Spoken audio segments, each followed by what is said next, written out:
Bismillahirrahmanirrahim. Salam dan bahagia. Selamat berjumpa kembali dengan saya, Eka Maria Susanti, dari SMP Negeri 2 Randu Dongkal, CGP Angkatan 5, Kabupaten Pemalang. Pada kesempatan kali ini, saya akan memaparkan aksi nyata modul 1.4 Budaya Positif dengan fasilitator Bapak Stepanus Kopongbutuwotan SPD dan pengajar praktik Bapak Kisnadi SPD MPD. Latar belakang aksi nyata modul 1.4. Murid tidak suka peraturan karena selama ini jika mereka melakukan pelanggaran maka akan mendapatkan hukuman dan cenderung akan mempermalukan dirinya. Tujuan aksi nyata yang pertama, menciptakan murid yang merdeka dan disiplin diri yang kuat. 2. Menumbuhkan budaya positif di sekolah dengan meyakini nilai-nilai kebajikan universal. Tolak ukur yang akan dicapai yang pertama, terbentuknya keyakinan kelas melalui kegiatan kesepakatan kelas yang dilakukan wali kelas dan siswa. 2. Siswa mampu menerapkan dan menjalankan keyakinan kelas yang telah dibuat. Lini masa tindakan atau langkah-langkah tindakan yang akan dilakukan. Yang pertama, menghadap kepala sekolah untuk menjelaskan pentingnya penanaman budaya positif dan keyakinan kelas di sekolah, serta meminta izin untuk mensosialisasikan bersama rekan guru. 2. Berkoordinasi dan berkolaborasi dengan wali kelas untuk membuat keyakinan kelas di kelas masing-masing. 3. Mengumpulkan rekan guru untuk melakukan sosialisasi pemahaman materi budaya positif yang terkandung adalah keyakinan kelas dan segitiga restitusi. 4. Memantau, merefleksi, dan mengevaluasi keyakinan kelas yang telah dibuat. Dukungan yang dibutuhkan yang pertama, dukungan dari kepala sekolah, rekan guru, serta murid agar tindakan yang telah disusun dapat dilakukan secara lancar dan menyeluruh. 2. Sarana dan prasarana untuk menumbuhkan budaya positif di sekolah. 3. Orang tua dalam menumbuhkan budaya positif di rumah. Langkah pertama yang saya lakukan adalah menghadap kepala sekolah untuk menjelaskan pentingnya penanaman budaya positif dan keyakinan kelas di sekolah, serta meminta izin untuk mensosialisasikan bersama rekan guru. Langkah yang kedua yaitu berkoordinasi dan berkolaborasi dengan wali kelas untuk membuat keyakinan kelas di kelas masing-masing dengan memberi contoh pembuatan keyakinan kelas sebagai berikut. Yang ada di dalam kertas ungu menempel di sebelah sini. Ayo silakan maju. Ditempel sebelah sini.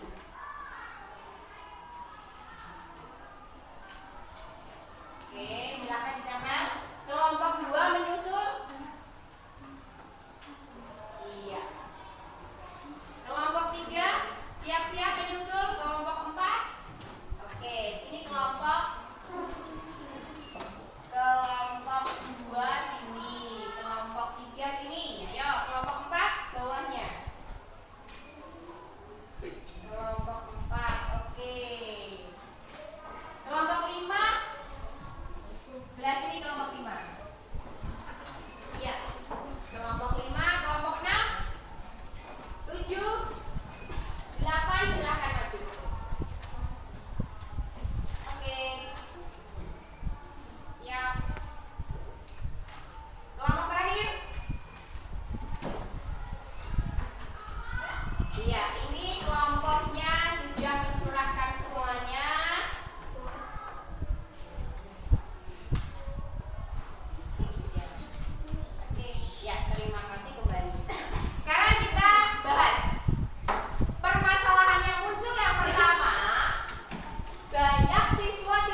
kebiasaan, tapi termasuk ibadah. Yang kedua, datang tepat waktu, terus. Yang ketiga, jujur dalam bertindak, berarti tidak boleh nyontek. Selanjutnya, mengerjakan tugas tepat waktu. Jadi setiap ada guru yang ngasih tugas harus dikerjakan secara tepat waktu. Lalu ada gotong royong, berarti ini menyangkut K3 bekerja sama, ya enggak? Terus ada juga jaga kebersihan. Oh iya, kalau makan jangan di kelas, berarti harus selalu menjaga kebersihan. Saling menghormati ketika berpendapat, kamu tidak usah saling tentang-tentangan, tapi menghormati pendapat teman yang lain. Apa ini? Oh, berpikir kritis. Maksudnya kamu kalau berpendapat itu tidak usah malu-malu, silakan tuangkan ide, tuangkan pendapat sesuai dengan apa yang ada di pikiran kita. Berpakaian rapi. Apa ada sih yang berpakaian rapi? Ada ya? Oh iya. Berarti ini merupakan sudah menjadi kesepakatan, tetapi ini bisa kita kerucutkan, ya enggak? Bisa kita kerucutkan. Coba. Setelah saya analisis, ternyata persoalannya ini bisa kita kerucutkan menjadi sebuah kesepakatan kelas. Kesepakatan kelas ini kita kerucutkan biar kita mudah untuk mengingat dan membaca dengan mudah. Yang pertama ya, yang pertama itu bisa kita sepakati persoalan yang soal Asmaul Husna. Kesepakatan kelas yang kita sepakati, saya kasih warna oranye. Di sini saya menuliskan simpulkan yaitu taat beribadah, terutama dalam pembacaan Asmaul Husna. Taat beribadah ini juga bisa menyangkut saat kita dijadwalkan untuk sholat zuhur bersama, gitu ya. Terus persoalan yang kedua, ini apa? Oh iya, banyak siswa yang terlambat ya. Banyak siswa yang terlambat. Kita bisa membuat kesepakatan apa kira-kira? Nah, datang tepat waktu. Langkah yang ketiga yaitu mengumpulkan rekan guru untuk melakukan sosialisasi pemahaman materi budaya positif.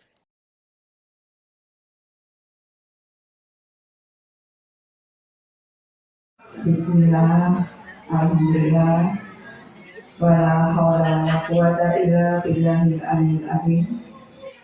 Yang terhormat Bapak Kepala SMP Negeri 2 dan Bangkai, yang kami hormati Bapak dan Ibu guru, peserta sosialisasi atau berbagi pemahaman dan pengalaman penerapan budaya positif oleh CPB. Dalam hal ini oleh Ibu Eka Maria Susanti, SPB MPD. Yang pertama dan utama, marilah kita panjatkan kepada Tuhan Yang Maha Esa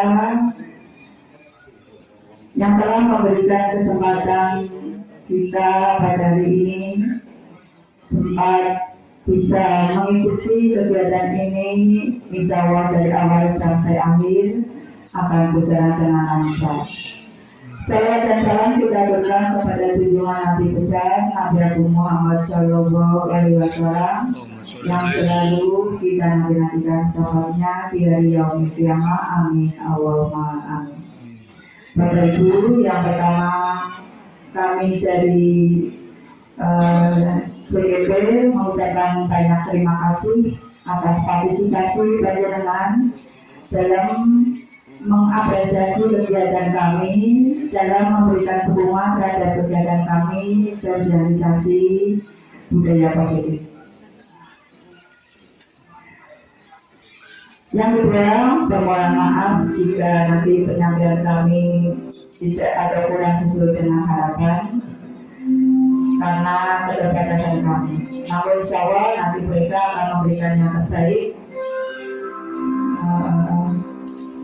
Maka kalau nanti untuk diikuti juga dengan baik. Bapak Ibu, untuk menyingkat waktu, marilah kita buka acara ini dengan bacaan basmalah bersama. Bismillahirrahmanirrahim. Terima kasih, mudah-mudahan acara akan berjalan dengan lancar. Untuk acara selanjutnya betul-betul nanti adalah penyampaian materi oleh Ibu Eka. Kemudian yang ketiga adalah sesi tanya jawab dan yang keempat adalah penutup. Lain-lainnya adanya tanya jawab lebih dahulu Pak. Oke, menyusul. Monggo untuk acara selanjutnya adalah beri kesempatan kepada Bu Eka Maria untuk menyampaikan materi tentang atau berbagi pengalaman dan pengalaman tentang budaya positif. Disilakan.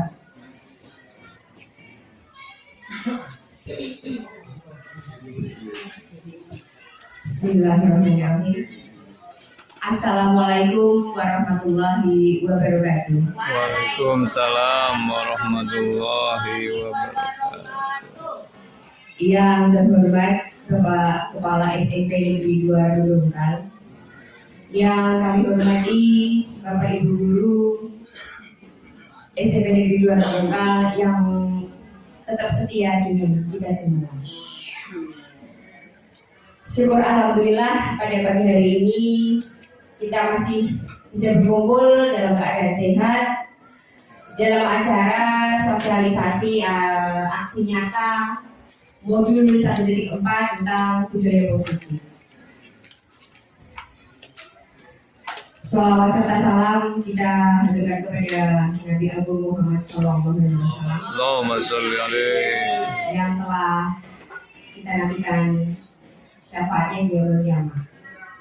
Bapak Ibu yang kami hormati, izinkan saya untuk menyampaikan atau mensosialisasikan aksi nyata modul 1.4 tentang budaya positif. Pertama, saya ucapkan selamat datang Bapak Ibu guru hebat. Mari belajar bersama, berkolaborasi, saling mendukung demi mewujudkan disiplin positif di sekolah kita tercinta.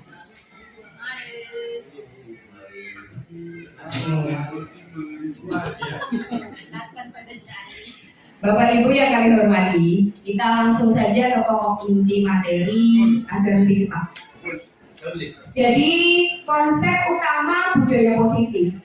Konsep utama budaya positif itu yang pertama, itu merupakan perubahan paradigma belajar. Yang kedua, disiplin positif. Yang ketiga, kebutuhan dasar manusia. 4, motivasi perilaku manusia. Terus, posisi kontrol restitusi. Selanjutnya, keyakinan kelas. Dan yang terakhir, segitiga restitusi. Ini adalah konsep utama budaya positif. Kita akan membahas yang pertama tentang paradigma perubahan belajar atau perubahan paradigma belajar. Pembelajaran dengan paradigma baru yang kita terapkan yaitu pembelajaran dengan pendekatan belajar yang berpusat pada murid berdasarkan tingkat kemampuan mereka. Pembelajaran ini dirancang berdasarkan prinsip pembelajaran yang terdiferensiasi sehingga setiap siswa belajar sesuai dengan kekuatan dari tahap perkembangannya untuk mewujudkan profil pelajar Pancasila. Dalam hal ini maksudnya kita sebagai guru itu tidak boleh menjadikan siswa sebagai objek, tapi sebagai subjek. Jadi pendidikan yang kita terapkan bukan pendidikan kolonial. Jadi kita sudah berubah menjadi berpihak kepada murid. Dalam artian kita mengikuti alur apa yang dimau, apa bakat yang terpendam dalam murid kita kembangkan. Jadi kita tidak boleh memaksakan, tetapi masih dalam alur perencanaan kita, dalam alur bimbingan kita. Itu yang dimaksud dengan berpihak pada murid. Jadi tidak ada penekanan, tidak ada pemaksaan. Pada intinya kita harus mengidentifikasi itu murid itu kemampuannya atau dia minatnya ke arah mana. Contoh kayak gini. Dalam IPA itu anak, misalnya dalam praktek pembikinan telur asin misalnya. Nah, saya biasanya itu dia kemampuannya itu seperti apa? Dia ingin membuat telur asin yang rasa apa? Nah, itu serahkan kepada siswa. Jadi kasih siswa kebebasan. Contohnya seperti itu. Yang kedua, biasanya kita produknya itu setiap siswa harus disesuaikan kemampuan. Bisa dengan YouTube misalnya kalau siswa yang kreatif, atau cukup dengan laporan saja. Misalnya siswa yang mohon maaf yang biasa-biasa saja. Jadi kita menyesuaikan alurnya siswa. Itu namanya yang berpihak kepada murid. Jadi kita tidak boleh melakukan, intinya tujuan pembelajaran kita itu tercapai. Dan tentunya ini mengarah atau merujuknya ke arah profil pelajar Pancasila yang seperti kita dengarkan dalam waktu ini dalam IKN itu selalu menuju ke profil pelajar Pancasila. Bapak Ibu saya yakin pasti hafal di luar kepala. Ya.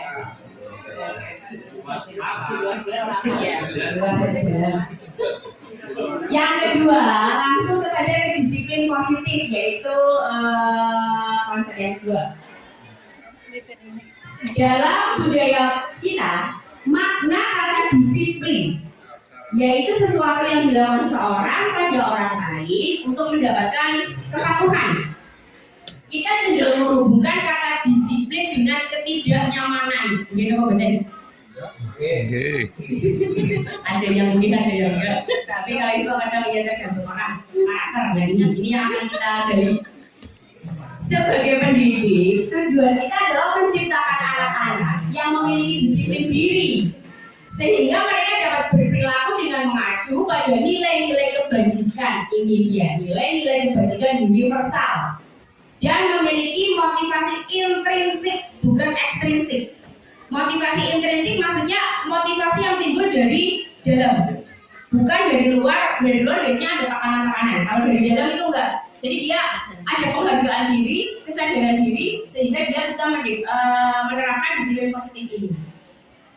Disiplin positif merupakan salah satu cara penerapan disiplin yang bertujuan untuk menumbuhkan kesadaran serta memberdayakan anak untuk melakukan sesuatu tanpa sogokan, ancaman maupun hukuman. Biasanya kayak gini.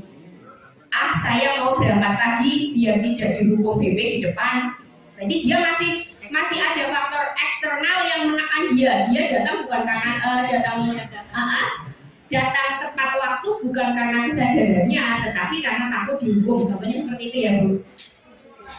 Terus misalnya sogokan, nanti saya mau mau mengerjakan soal misalnya matematika dengan bagus biar nanti dapat permen, contohnya kayak gitu, sogokannya permen. Itu ini tidak boleh. Sebenarnya itu sudah berlalu. Ya, dari disiplin positif ini sebenarnya ada unsur yang dinamakan kebutuhan dasar. Jadi setiap anak ketika melakukan suatu pelanggaran atau melakukan sesuatu yang dia inginkan pasti karena memenuhi kebutuhan dasarnya. Kebutuhan dasar manusia yang pertama itu bertahan hidup. Yang kedua kasih sayang dan rasa diterima. Bertahan hidup ini contohnya kayak gini. Anak ingin mempertahankan posisinya. Contohnya, ada kasus anak yang suka ngambil bekal temannya. Misalnya seperti itu. Kita tidak boleh langsung menjudge anak itu kalau itu dia nakal enggak. Kemungkinan dia di rumahnya itu memang orang tuanya belum ngasih sarapan atau kondisi orang itu karena dia ingin mempertahankan hidup. Tapi mungkin caranya yang kurang tepat. Yang kedua kasih sayang dan rasa diterima. Nah ini, terkadang saya melihat ada anak itu yang kayak menyendiri tidak punya teman. Dia sebenarnya butuh kasih sayang dari gurunya. Kadang ada yang suka caper perhatian sama gurunya. Nah itu dia butuh kasih sayang dan rasa diterima. Jadi ketika dia dikucilkan itu sudah sangat menekan dan sangat menyiksa. Makanya ini salah satu kebutuhan. Yang ketiga itu penguasaan. Penguasaan contohnya anak dalam bergaul itu bisa bukan menguasai teman-teman, tapi dia bisa masuk ke dalam lingkup teman-temannya. Itu berarti menguasai lingkungan.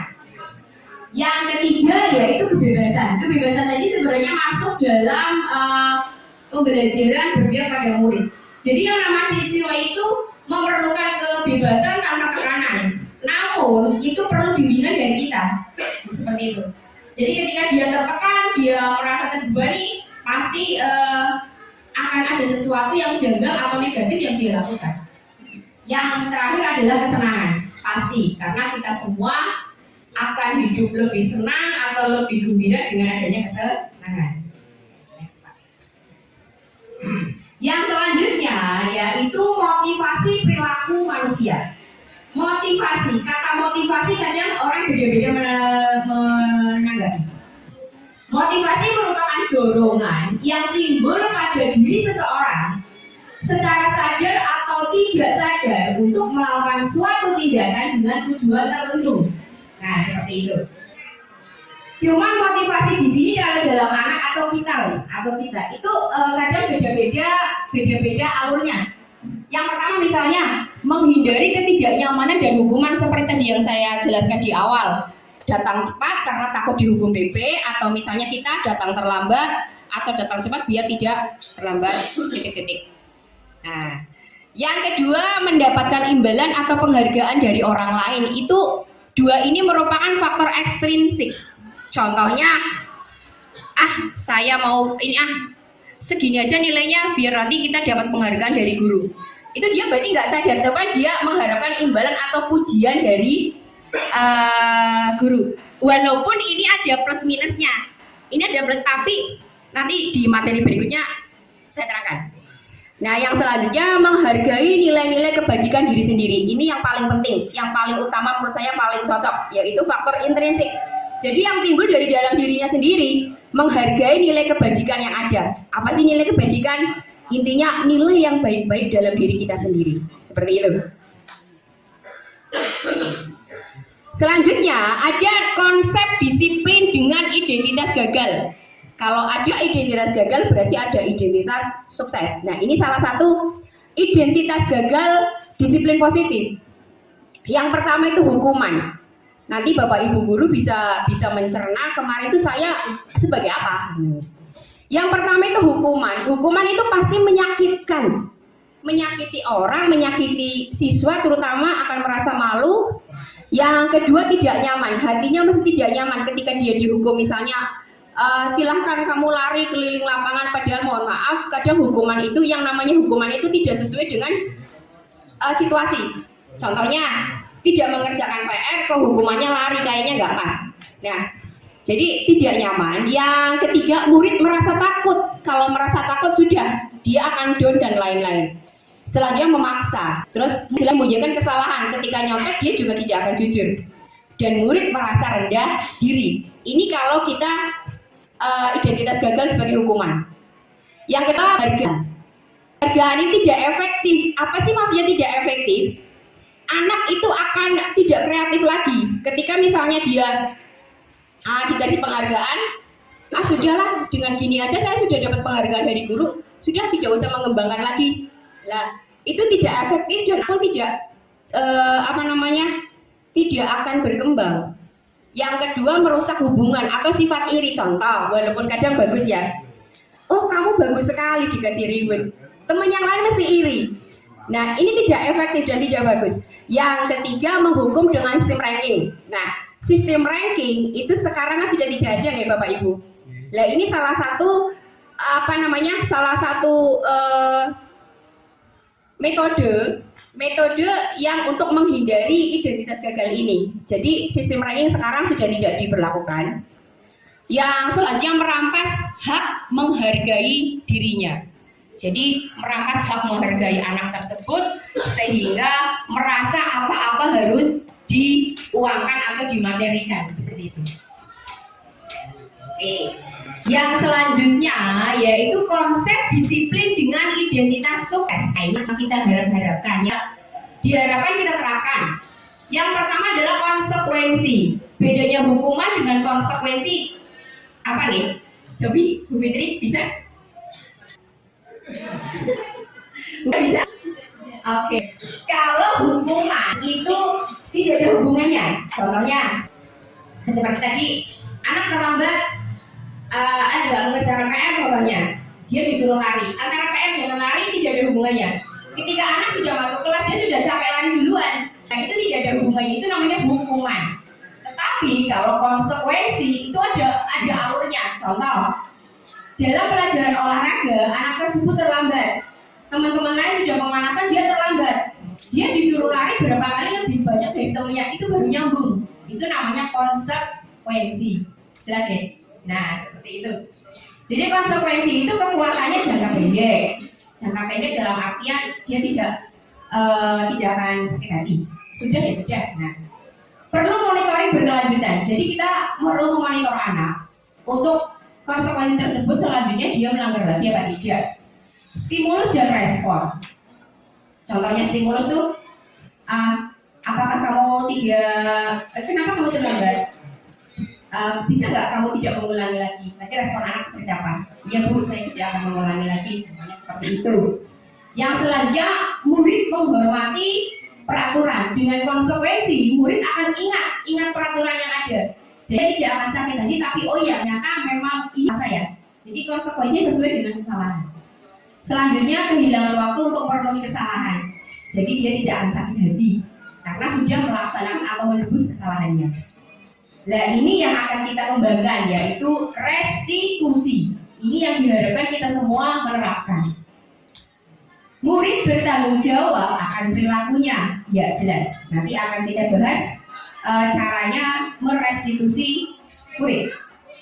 Fokus pada pemecahan masalah dalam jangka panjang. Ini maksudnya diharapkan anak berubah dalam jangka panjang, tidak dalam waktu itu.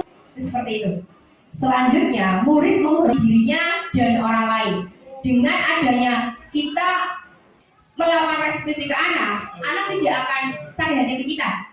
Dan dia juga menghormati kita dan menghormati dirinya sendiri agar lebih baik. Terus teori kontrol dirinya sendiri dan memegang kontrol tersebut. Yang selanjutnya, murid bersemangat memperbaiki kesalahannya karena apapun cara kita itu memang harus baik. Ini tujuan dari restitusi. Mungkin dari Bapak apa sih restitusi?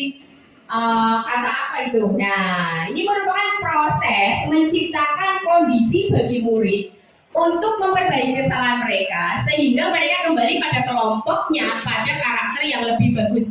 Ini memperbaiki kesalahan agar kedepannya lebih bagus. Seperti itu. Ciri-cirinya yang pertama bukan menebus kesalahan, tapi belajar dari kesalahan. Memperbaiki hubungan. Jadi ketika siswa bermasalah dengan siswa lain, malah tidak akan intinya dia memperbaiki hubungan dengan masalah yang ada. Dan ini merupakan tawaran, bukan tak. Jadi kamu mau memperbaiki dengan apa? Nah seperti itu. Menuntun untuk melihat ke dalam diri. Potensi apa yang ada di dalam diri, apa yang kamu rasakan, dan itu nanti akan dituangkan. Mencari kebutuhan dasar yang mendasari tindakan, karena pada intinya setiap tindakan kita pasti didasari oleh kebutuhan yang belum terpenuhi. Fokus pada karakter bukan tindakan, intinya kita merubah karakter siswa. Terus menguat dan fokus pada solusi. Yang kita cari itu bukan menyalahkan siswa, tapi mencari solusi bagaimana siswa itu memperbaiki kesalahannya dan jangka waktu yang panjang. Nah ini perbedaan antara hukuman, konsekuensi dan restitusi. Mungkin dari tadi, nah yang penting kan anak enggak ini beda. Contoh kasus, ada kasus ketika ada kasus anak tidak mengerjakan PR. Kalau hukuman, guru menghukum siswa, contohnya hormat kepada bendera. Kira-kira ada hubungannya sama badan? Nggak ada ya? Nah ini hukuman. Iya. Tergantung mapelnya ya Pak. Oke, bagus. Sekali, terima kasih. Oke. Yang kedua, guru marah dan siswa menjadi kasus. Guru menjadikan siswa sebagai objek kasus, itu hukuman. Yang kedua yaitu konsekuensi. Guru memberi konsekuensi ulang dengan saat istirahat atau mengerjakan PR lagi sebanyak 3 kali. Jadi semakin lorong ini masih ada hubungannya. Nah, terus yang kedua, guru tegas dan siswa menghormati peraturan. Dengan adanya konsekuensi seperti ini, siswa tidak akan merasa sakit hati, tapi dia merasa dan saya harus mematuhi aturan yang ada. Yang ketiga, yaitu restitusi. Guru menanyakan keyakinan kelas atau dirinya untuk membantu siswa menyelesaikan masalah. Kamu kenapa mengerjakan PR? Kamu tidak mengerjakan itu salah apa tidak? Nah, misalnya. Terus, kalian akan memperbaiki kamu dengan cara apa? Contohnya seperti itu. Itu namanya restitusi.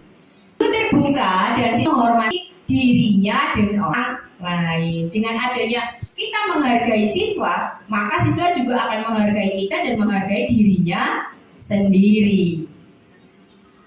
Oke. Sekarang kita masuk ke 5 visi kontrol restitusi. Tadi kita sudah bahas restitusi, sekarang 5 posisi. 4 sebagai pemantau dan yang kelima sebagai manajer. Sebagai Bapak Ibu, ini sebagai apa? Penghukum.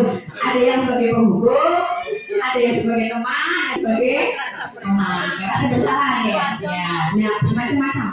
Ya, bermacam-macam. Ya. Nah, yang kita harapkan sebagai manajer walaupun sulit tapi setidaknya kita minimal ada di posisi pemantau minimal. Nah ini contoh penerapan 5 posisi kontrol. Contoh kasusnya sama. Contohnya siswa memakai atribut lengkap saat upacara bendera. Ini sering kita lihat di depan ya. Oke. Terus umum di universitas bilangnya, ya nggak kayak gini, cuma misal contoh. Patuhi aturan sekolah, berdiri di barisan depan sebelah barat menghadap timur. Ya biasa aja. Nah, kira-kira itu siapa yang kayak gitu? Yang banyak. Oke, berarti posisi kita masih sebagai penghukum. Ya. Oke, nah ya. Terus ada guru BK, itu. Anak ini udah cium nyalinya, kecuali mungkin mentalnya sih bagus. Yang rewel. Iya. Oke. Yang kedua itu pembuat rasa bersalah. Pembuat rasa bersalahnya kayak gini. Berapa kali Bu Guru harus memberitahu kamu? Bu Guru kecewa sama Saya pernah kayak gitu. Bu iya saya selalu begini. Kan mesti ada rasa beban. Oh iya saya mengecewakan orang. Nah, jadi dia merasa bersalah. Yang ketiga, pernah ada yang ini? Iya. Anaknya biasa saja. Kita udah kayak gitu tapi tidak apa. Ya makanya jadi pembuat. Kita pilih pembunuh. Pembuat masalahnya itu anaknya nggak kecewa. Iya. Itu kendala usaha anak-anak tidak tepat. Yang ketiga itu sebagai teman. Contohnya kayak gini. Kalau teman biasanya guru-guru yang rada slow. Nah ini. Ayolah yang penting buat guru bangga. Kali ini apa salah? Lain kali jangan diulang lagi ya. Ini kayaknya ayahnya. Itu sebagai teman. Keren. Ya keren. Yang selanjutnya itu sebagai pemantau. Pemantau itu sebenarnya ini. Kamu sudah melanggar. Apa peraturan dan konsekuensinya? Jadi anak dikembalikan ke anak. Apa peraturan dan konsekuensi? Jadi anak bisa mendalami melanggar apa dan konsekuensinya harus tahu. Nah, konsekuensi tahu mana? Ini nanti hubungannya keyakinan kelas beserta dengan konsekuensinya. Yang terakhir adalah sebagai manajer, ini yang harapkan kita semua. Itu sebagai manajer. Contohnya ini. Apakah kamu tahu kesalahan? Nah, itu juga nadanya nggak usah baca. Kecuali kalau saya sering. Kalau itu guru sudah manajer semua. Iya, alhamdulillah. Kira-kira bagaimana kamu akan memperbaiki kesalahan kamu? Jadi kita bukan menyalahkan anak, tapi cari solusi. Mencari solusi agar anak mencari solusi. Nah, itu. Oke, kita masuk ke keyakinan kelas hubungannya dengan tadi. Keyakinan kelas. Saya tanya ya Bu, kenapa sih harus keyakinan kelas, bukan peraturan kelas? Oh ya. Oke. Sekarang gini, ya. Kenapa? Kamu pemakaian helm serta mengendarai sepeda. Coba kenapa? Oke, biar aman kepalanya, biar jatuh tidak terkena Polisi. Ini gue. Oke. Pada polisi. Oke, apa lagi? Ya, terus yang selanjutnya gini. Mengapa kita memiliki peraturan tentang penggunaan masker dan mencuci saat? Orang memang Mengapa? Nah, ini menjaga kesehatan. Kesimpulannya, ada polisi tadi menjaga kepala dan menjaga kesehatan itu keyakinan kita. Makanya itu yang dinamakan keyakinan, bukan peraturan tapi keyakinan. Makanya kita memilih dengan kalimat keyakinan itu seperti itu. Oke, ini keyakinan saya mengambil sampel di kelas 7A. Pak, kenapa saya pilih ini? Saya suka. Nanti respon terus kedatangan saya jebule mereka rindukan. ya dari kelas 4. Iya. Kelasnya guru hebat. Ini sebenarnya ada videonya, tapi kalau saya tayangkan mungkin terlalu lama. Jadi saya ambil kesimpulannya saya yang penting langkahnya sesuai aja. Jadi pas saya mendiskusikan dengan kelas, awalnya saya ngomong ke siswa, kira-kira kamu di sini itu kendalanya curhatan kamu apa saja?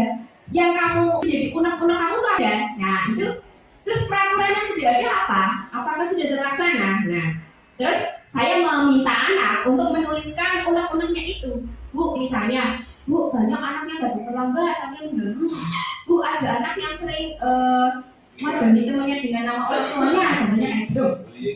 Nah, Bu, ada anak yang ini suka nggak K3, suka nggak pikir, kayak gitu, macam-macam. Ya, ketika itu anak saya suruh untuk menempel unek itu ditulis di kertas, terus saya tempelkan di papan tulis. Seperti itu. Jadi ini berkelompok, satu kelompok itu ada 4 orang nulis. Nah, setelah semuanya terkumpul, saya merumuskan peraturan menjadi keyakinan. Jadi ketika anak itu sudah mengumpulkan, saya kerucutkan unek-unek tersebut. Oh, berarti ini. Nah, berarti misalnya tidak mengumpulkan PR, datang terlambat, berarti kamu tidak disiplin. Saya kerucutkan kalimatnya biar mudah diingat. Datang tepat waktu, contohnya kayak gitu. Terus, Bu, kalau yang Bu ada anak yang mandi kelas, sehingga kelasnya. Terus saya kerucutkan jaga kebiasaan, kayak gitu kan. Kalimat-kalimatnya itu yang mudah dicerna anak. Itu namanya keyakinan kelas. Terus yang selanjutnya kadang juga anak yang tidak memakai dengan rapi. Nah, itu juga masalah. Terus setelah kita sudah kerucutkan, saya membuat aturan konsekuensi. Jika ini melanggar, konsekuensinya apa? Anak juga berkolaborasi. Ini Bu. Oke. Nah, itu menjadi suatu keputusan. Keyakinan kelas tersebut kita tempelkan di lokasi sekolah atau lokasi kelas agar mudah teroleh siswa. Maka terbentuklah keyakinan kelas yang telah kita sepakati bersama antara guru dengan siswa. Karena yang namanya keyakinan kelas ada kolaborasi dan melibatkan antara guru dan siswa. Bagaimana pembentukan keyakinan kelas? Pembentukan keyakinan kelas itu harus lebih abstrak dari peraturan yang saya bilang. Jadi dia abstrak dan mengena. Yang kedua berupa pernyataan misal, jelas bersihan, datang waktu, di dalam bentuk positif, datang tepat waktu, disiplin positif ya, kata-kata positif. Jangan kata-kata yang melarang atau apa, tapi kata-kata yang positif. Sedikit saja agar mudah diingat, jadi tidak usah blender-blender, banyak tuh nggak usah. Sedikit saja tapi mengenal. Sesuai dengan di kelas dan sekolah agar mudah diingat. Pasti kita membuat peraturan disesuaikan dengan lingkungan yang ada. Semua warga kelas atau sekolah dilibatkan dalam membuat sedikit. Guru dan siswa harus bekerja sama atau terlibat. Ini dia yang kemarin itu dibahas ya, di 3 restitusi. Nah, di 3 restitusi yang kita bagi sebenarnya proses penyelesaian masalah agar anak kembali kepada komunitasnya dengan karakter yang lebih baik. Langkah-langkahnya yang pertama stabilitas diri. Jadi anak ini kesalahannya apa? Ini sesuai salah nggak? Menurut salah nggak? Nah, validasi yang salah. Jadi menurut kamu ini melanggar aturan apa tidak? Nah, terus Setelah ini kamu perbaiki apa enggak? Ya, bagaimana caranya? Kapan kamu akan mulai memperbaiki? Jawabannya seperti itu. Nah, jadilah dia akan menjadi keyakinan dirinya sendiri. Nah ini kebalik itu bingung. Enggak bingung. Jadi kebalik-balik langsung ke saya aja. Sayanya kayak gini gimana? Ya kita fokus Jadi diri saya. ya. Jadi selalu kayak gitu. Udah ya. Sabar. Iya. Pak Arya jadi miring-miring ini. Bingung ini. Aduh. Teng-teng. Nah, ini contoh penyelesaian segitiga restitusi.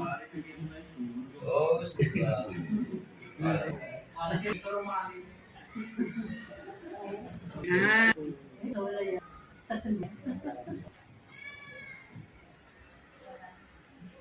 suaranya mana?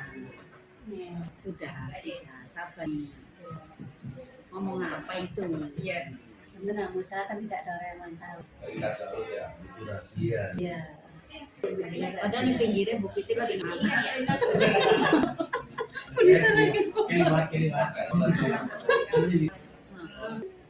Sampai gitu kan. Ya, bentar.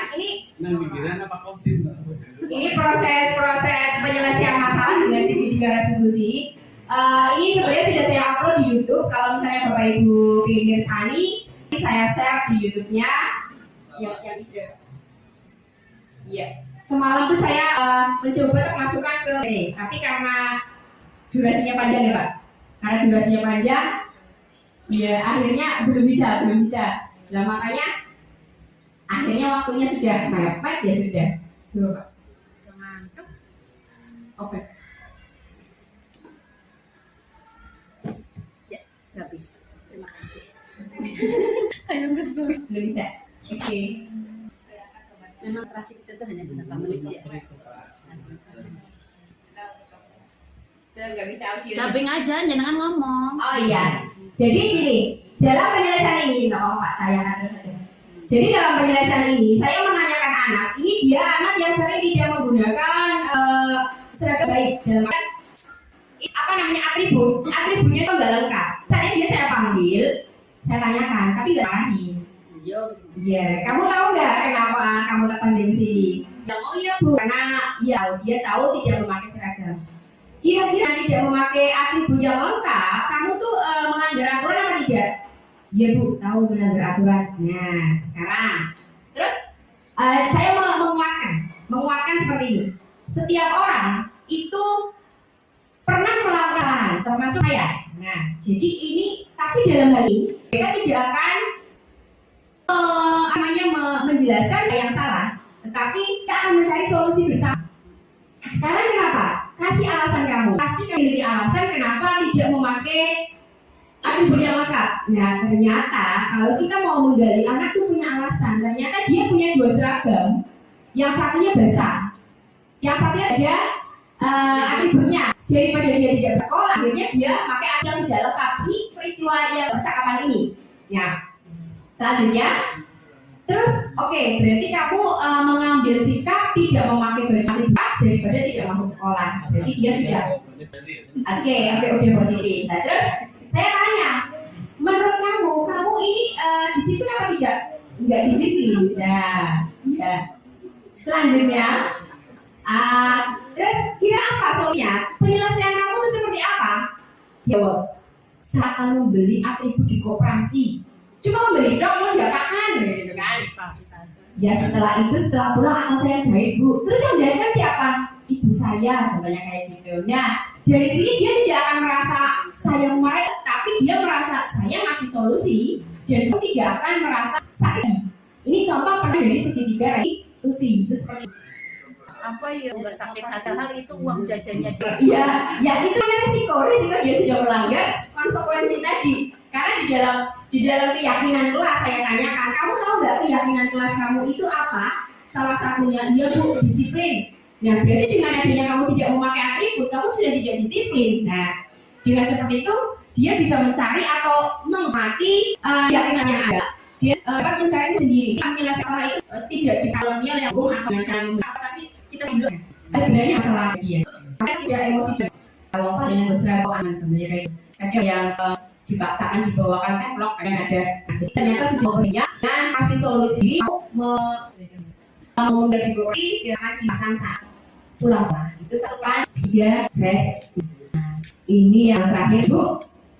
Dalam provinsi positif benda guru di segar pribadi profesional dan sosial yang dimana mau bereaksi tapi kontrol kaki bagaimana jalan seorang post manager atau dia menuntut tidak menekan yang menonton atau mau yang menuntut murid menjadi sang mandiri mereka dan bertanggung jawab. Itu yang diharapkan kita inginkan dari itu bisa melaksanakan seperti itu. Terima kasih Bapak Ibu atas perhatiannya. Sekarang ya terima kasih telah dengan baik dan setia juga. Assalamualaikum warahmatullahi wabarakatuh. Bapak Ibu, demi lagi pemaparan materi berbagi pemahaman dan pengalaman budaya positif yang disampaikan oleh Bu Eka Susati. Bagaimana Bapak Ibu untuk pengalaman budaya positif ini? Mudah-mudahan makin lebih paham, lebih dalam untuk budaya-budaya yang perlu kita tahu di sekolah ini. Apalagi nanti masih ada 2 kali kesempatan untuk pemaparan materi ini. Mudah-mudahan semakin menguatkan kita semua untuk melaksanakan hal-hal positif dalam hal ini budaya positif yang ada di rumah sekolah kita. Bapak Ibu hormati, sekarang adalah sesi tanya jawab. Untuk sesi yang kita periksa itu ya Bu ya. Monggo barang ada 1, 2 atau 3 2. Pak Pramudya monggo. Monggo langsung. Assalamualaikum warahmatullahi wabarakatuh. Untuk sosialisasi pada ini terkait dengan positif, wabil khusus kedisiplinan. Ya. Kalau saya baca presentasi dari Bu Eka bahwa disiplin adalah sebuah usaha untuk mendapatkan uang. Berbicara tentang uang ini hal kayak secara umum pada awalnya dipaksakan. Dan pemaksaan ada hukum. Kalau misalkan anak terbiasa dengan terpaksa terbiasa, nanti ada semacam kesadaran diri yang nantinya motivasi untuk baik. Ini kalau tadi presentasi boleh mohon maaf, ini sudah situasi yang sangat vital untuk kita. Dan ini dimulai dari diri kita, guru dan siswa. Bagaimana guru akan menerapkan disiplin kalau tidak tahu arti disiplin, poin-poin disiplin. Nah, pertanyaan saya, bagaimana cara menerapkan positif ini, khususnya disiplin di sekolah? Terima kasih. Terima kasih Pak atas pertanyaannya. Nanti langsung dijawab oleh Ibu Eka. Barang ada penanya yang kedua, mohon disilakan. Kalau Bapak Ibu barangkali ada nama yang masih belum dijelaskan ulang Ibu Eka ataupun apapun yang diketahui dari penjelasan ini, monggo. Nah, ini monggo Pak Wasil. Oke, berarti yang kita mengurusinya Pak maksudnya. Oke, terima kasih Pak. Oke. Itu Sudah Pak. kalau saya hanya ini sedikit ya, karena di dalam yang Bu Eka terangkan tadi itu ada kata-kata ribet kayak larang ya. Ya. Tapi dari dulu sampai kapan pengawas itu telah memberikan bahwa dalam pembelajaran ada reward supaya anak itu jadi semangat. Nah itu saya bingung sampai supervisi pun saya ngantongi permen anak, makanya di situ saya bingung. Silakan. Nah iya, mana itu solusinya apa mana yang saya terangkan? Sudah. Terima kasih Pak Tidak orang berarti ada 3 penasihat. Yang pertama dari Pak Slamet, saya akan tentang kedisiplinan. Penasihat ya positif. positif dalam hal ini disiplin pada anak-anak. Kemudian yang kedua adalah dari Pak Kosim, ingin kita dijelaskan tentang konstitusi nih Pak Kosim, lebih penjelasan Ibu mungkin. Kemudian yang ketiga dari Ibu Bidi tentang hargaan auditor, mohon lahir oleh Ibu. Terima kasih Bapak Ibu yang telah merespon penyajian saya. Untuk yang pertama dari Pak Slamet itu pada intinya bagaimana kita menerapkan disiplin positif di sekolah kita, betul ya Pak? Padahal memang punya kita tahu sendiri seperti apa. Gini, disiplin positif yang akan diterapkan kepada siswa, terutama harus diawali dari diri kita sendiri. Jadi sang guru harus menjadi teladan di anaknya. Contoh, Pak Sandiaga. saya kan dulu kan SMP 1 itu beringat dengan saya. Saya ingat itu Pak Dedi dulu kan saya PJOK, namanya bukan PJOK. Jadi Pak. Ya, jadi itu setiap jam 6 itu sudah di lobby kayak gini. Jadi kalau saya datang itu mesti orang pada di isin gitu kelas kayak gitu kan. Nah, jadi itu jadi motivasi dengan pendidikan. Jadi apa akan kita terapkan ke siswa, harusnya kita menerapkan diri sendiri dulu. Ya kayak gitu. Ya, terus yang selanjutnya, bagaimana kalau kondisi anak-anak kita tuh nakalnya tuh harus dihukum kayak gitu kan Pak. Nah, ini yang menjadi PR kita. Selama ini penerapan kita kepada anak tentang menghukum dan tentunya itu iya salah satunya itu ternyata keliru, bukan salah tapi keliru. Kalau salah berarti salah total, keliru itu maksudnya belum tepat, bukan keliru, belum tepat. Iya belum tepat. Jadi anak itu akan merasa ditekan, dibebani, dan anak akan down mentalnya. Ini tidak akan menurut saya tidak akan membuat dia baiknya, tapi dalam waktu yang pendek saja. Kita berkelanjutan kalau hukuman seperti ini. Makanya mereka yang tadi bilang segitiga restitusi. Jadi kita menyelami dulu kesalahan siswa itu alasannya apa, apakah dia bisa memperbaiki, dan kita ulas lagi peran yang sudah kita ya bersama. Kadang keyakinan aku peran itu cuma ditempel dan anak kadang tidak membaca. Dan itu juga buat kita. Jadi dengan keyakinan kelas itu, anak bisa ingat, oh iya ini salah. Nah, ya bukan aja anak itu aja yang terlambat, itu perlu kita ingat. Karena dia terus, kalau dihukum terus tidak ada berarti cara kita salah. Oke, 5. Sementara. Nanti kita lanjut di belakang. Yang selanjutnya dari Pak Kosim tentang restitusi. Yang belum jelas sudah mana nih Pak? Oke, nggak apa-apa. Saya ulang di belakang aja. Nanti sudah Pak Kosim. Akan kita upayakan untuk melaksanakan ini. Jadi guru diupayakan atau diusahakan melaksanakan itu loh selama itu. Ya mungkin ada cuma satu guru yang saya juga dalam tahap teman dan seperti itu. Oke, apa restitusi itu maksudnya proses menciptakan kondisi itu untuk memperbaiki agar dia dari komunitas yang baik. Intinya karena itu akan anak yang suka belajar, jadi punya kali itu. Jadi faktor yang akan lebih baik tapi dengan cara restitusi, tidak dengan cara atau sebagai yang pendidikan. Bagaimana Pak Kosim? Oke ya. Terus yang selanjutnya dari Ibu Fitri. Dari Ibu Fitri tadi tentang ribet ya Bu. Tentang ribet.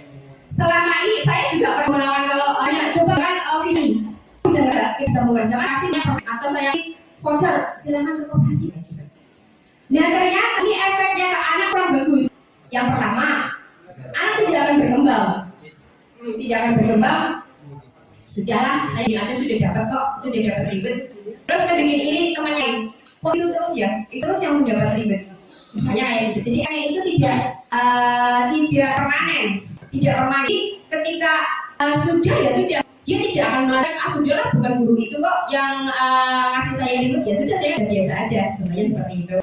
Nah, jadi ternyata efeknya ke anak, efeknya siswa ini tidak bagus, bukan bagus, kurang bagusnya ini yang tadi ya. Menurut teori ini ya betul sekali. Bagaimana Bu Fitri? Ya akhirnya patah-patahkan dong. Ya, kebetulan nanti saya berikan. Ilmu saya berkembang. Oke. Nanti semakin berkembang ya namanya kan semakin berkembang tuh. Kayak fisika dari tidak bisa dicas sekarang bisa dicas kayak gitu kan. Jadi Bu, saya nambahin. ya boleh. Ribet itu juga bukan masalahnya bukan nggak boleh Bu Fitri. Tapi itu juga yang ribet itu kan tentunya tidak hanya permen, mungkin senyuman, tanda support, artinya memang bukan untuk anak-anak juga rasa diperhatikan. Kalau kami ini perlu salut. Ya, materi itu belum tidak sebelum materi seperti itu. Intinya kalau mati nggak boleh gitu.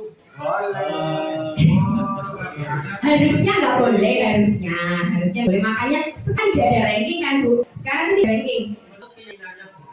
Iya, tidak ada. Karena arahnya ke arah situ. Ternyata pemberian reward itu efeknya berkepanjangan. Jadi ada rasa iri teman lain, ada ya memang ada memotivasi. Cuman efek yang lebih luas lagi namanya ini merambah menghargai dia, mematikan kreativitas tadi. Jadi ketika guru itu saya itu beliau yang sudah masih ribet, yang lain biasa aja gitu. Jadi dia nggak kreatif itu aja, tidak berkembang. Nah makanya dalam ribet ini kurang tepat seperti itu. Itu berdasarkan teori Resti, ya. Tapi kan di lapangan kita tahu. Fleksibel. Begitu banyak yang menimbulkan orang punya motivasi. Jadi di mana-mana itu kalau ada sesuatu yang prestasi dan yang bukan ribut. Dan tentunya di bidang olahraga mesti ada ribut. Nah, kalau tidak ribut malah justru dia tidak senang. Iya. Tapi bukan bukan mungkin. karena teori Restitusi ini. Resti ya, teorinya dari Resti. Yang mungkin pakai diajar Wirantoro tentang omongan. Sehingga mungkin teori itu perlu dikatakan. Yang menurut saya ribut ya boleh-boleh, tapi ya yang tidak menimbulkan yang ini. Ya. Begitu? Ya. Apa ada undang-undang lain? Silakan ya Pak. Oh ada Pak ada. Saya kira pemberian hukuman kan semena-mena seorang guru itu memberi hukuman itu melalui tahap terlebih dahulu. Yang pertama itu diskusi dulu, kesepakatan dan sebagainya. Contoh tadi misalnya atribut. Pertama bahwa anak maju, kemudian mengalasan alasan oke, sudah minggu depan masih seperti itu, jawabannya sama lagi, ya kan? Beberapa kali dengan kesepakatan, tetapi selalu langgar kan jalan teralah hukuman.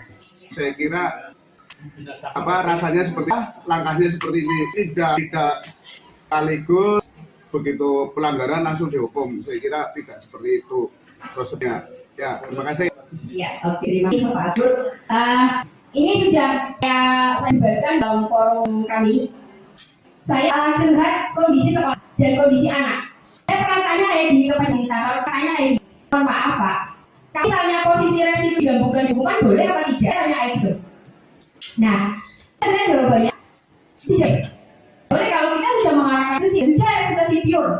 Jadi maka restitusi itu untuk memperbaiki kita yang tadi saya hukum sebagai teman, sebagai pemain itu diarahkan lebih baik ke arah ke restitusi. Seperti pelaksanaan sulit, tergantung kondisi anak. Karena saya sudah cerita anak di tempat saya itu kan gini Pak, berantem ya itu aja yang berantem. Sudah di salah, ya saya tidak bisa menyalahkan kami karena di tempat saya mereka juga mempunyai ilmu diri untuk menyelesaikan. Jadi apakah harus digabungkan restitusi dengan hukum? Saya tidak boleh. Dan pada intinya khusus restitusi ini memang untuk arah ke jalan yang cara-cara kita memperbaiki yang melakukan kesalahan seperti itu Pak. Kalau saya malah pesimis ini Bu, Nah. anak yang sudah punya positif, Justru itu kenapa? anak-anak sudah ya dengan temannya mendapat restitusi seperti itu, justru yang positif satu yang Ya. Oke.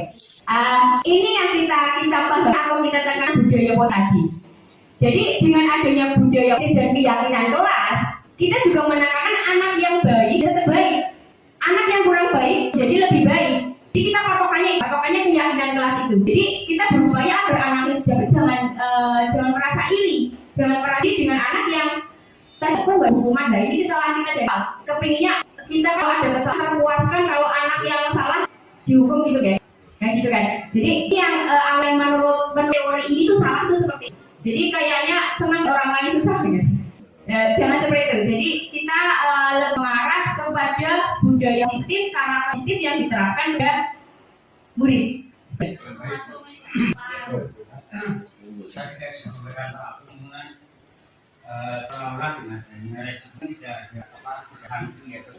Sebenarnya proses restitusi tes ini juga apa namanya seperti ada seperti contoh di sini kan terjadi ya anak-anak yang kita kalau upacara saya kan dalam hati saya sakit ya sakitnya kasihan karena belum resti kan ya lah jadi setelah mengenal resti itu sebenarnya bu nah ya kan bu betul kan sekali kita tetap dikasihkan solusi misalkan anak langsung makanya harus operasi harus bukan jam 6 kan anak-anak bagi anak-anak yang punya harus beli di koperasi misalkan begitu ini kan bukan ya hanya biar testinya jarang sih gitu ya. Jadi saya kira itu jadi sehingga tidak ada istilah anak-anak yang tidak kenal resti itu iri jadi sudah kenal sekali dengan resti dan yakin Betul sekali. Itu makanya dibentuk keyakinan kelas bisa konsekuensi arahnya ke arah situ. Lu setelah bertanya Bagaimana Bapak Ibu? Ada undang-undang lagi? Silakan Pak Ajis. Iya. Keluarkan. Ini sedangkan lapangan dari itu saya paling enak. Ini kan teori ya. Ini teori. Prakteknya Bu, saya pengen berkaitan dengan resti tadi. Untuk Senin besok, anak yang tidak pakai atribut hukum gitu aja. Iya, itu perlu proses ya Pak digunakan. Ya ini perlu kolaborasi dengan semua pihak. Ya betul sekali. Jadi tidak mungkin seorang guru BK menghukum sebegitu banyak anak dengan yang sama. Jadi kita perlu kolaborasi bekerjasama dengan warga sekolah karena keyakinan sekolah disiplin ini memang harus disepakati oleh seluruh warga. Misalnya kok ini sudah baik, sudah yakin warga sekolah yang lain tiknya bukan enggak. Nah, ini mereka yang tidak inginkan. Jadi perlu kerja dan koleksi untuk mengasih atau wujud restitusi dan disiplin positif. Gitu Pak? Oke? Oke saja. Oke, terakhir Pak terakhir ya Pak. Yang lain. Terima kasih pada Bu Eka, termasuk kemarin Bu Endang ya, yang apabila kita perhatikan kaitannya dengan siswa maupun guru siswa, menurut kesimpulannya dari suatu perilaku yang baik menjadi lebih baik, menjadi baik dan yang baik menjadi lebih baik. Termasuk guru, terutama di penanganan siswa itu tidak langsung dikatakan, tapi lebih dilakukan solusi dalam permasalahan tersebut. Terkait dengan apa penerapan dari 5 posisi kontrol tadi yang sudah dicontohkan, termasuk dalam siswa yang melanggar tidak penuh, yang kita nyata saja di Spandura biasanya yang kurang lengkap itu pada posisi menghadap ke timur. Setelah mendapat materi ini, nanti hari Senin itu perlu diterapkan atau tidak perlu diterapkan, yang terasa sakit. Dan apabila yang tidak diterapkan, nanti siswa yang melanggar, apakah tidak lebih banyak? Kadang-kadang yang dapat timur saja itu kayaknya kok presentasinya kok banyak. Saya minta untuk yang nyata saja yang sedang kita laksanakan. Matur nuwun. Jadi Pak sedikit masukannya, memang ini yang menjadi PR kita dulu untuk mengajar anak itu tidak semuanya berhasil. Ini perlu hak. Makanya tadi saya perlu adanya kerjasama atau kolaborasi pada sekolah untuk sepakat melakukan laksanakan restitusi. Kalau misalnya yang cuma berguru yang lain nggak akan Itu adanya kerjasama dengan guru untuk melaksanakan agar siswa pun mendapatkan pelayanan bagus mendapat prestasi, jadi dia akan menjadi karakter yang lebih baik. Perlu kita sama kita belum karena cuma mau aja tetap melanggar karena dia tidak ngasih solusi, cuma hukuman aja. Jadi tidak ngasih solusi bagaimana ini biar dia segera baik. Misalnya kayak tadi tidak lengkap namanya, itu dia udah suruh aja untuk membeli. Ini salah satu solusi. Jadi mulanya ngasih solusi bukan ngasih hukum. Kata dia Pak, kasih. Mengingat waktu itu bagaimana cukup Bapak Ibu hormat mengingat beliau dan masuk melayani.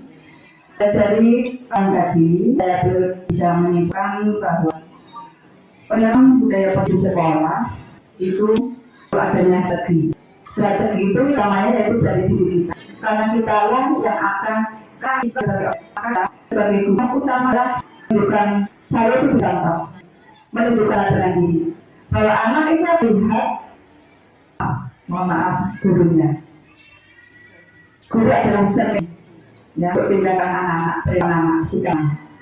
Maka yang adalah dari diri kita sebagai amo, sebagai guru.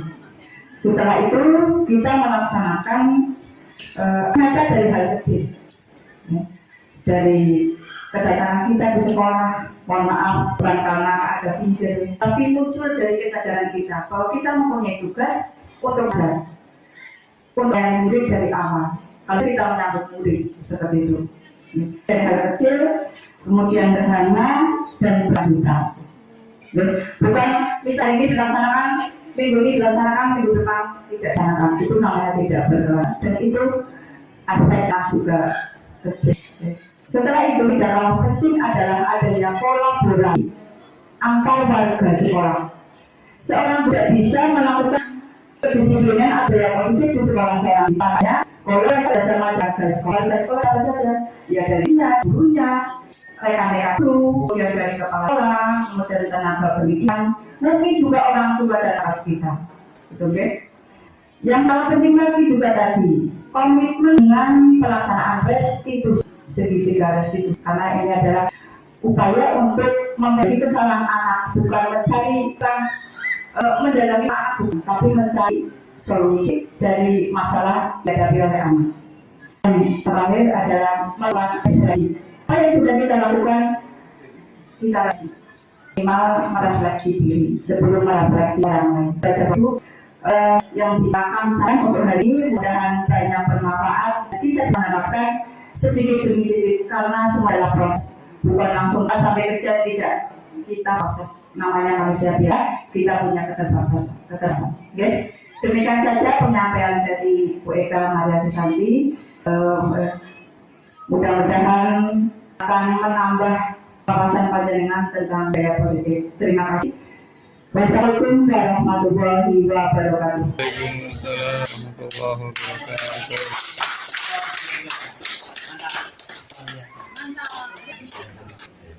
Lain-lain. Sedangkan langkah yang keempat yaitu memantau, merefleksi, dan mengevaluasi keyakinan kelas yang telah dibuat. Demikian pemaparan aksi nyata dari saya. Terima kasih, salam dan bahagia.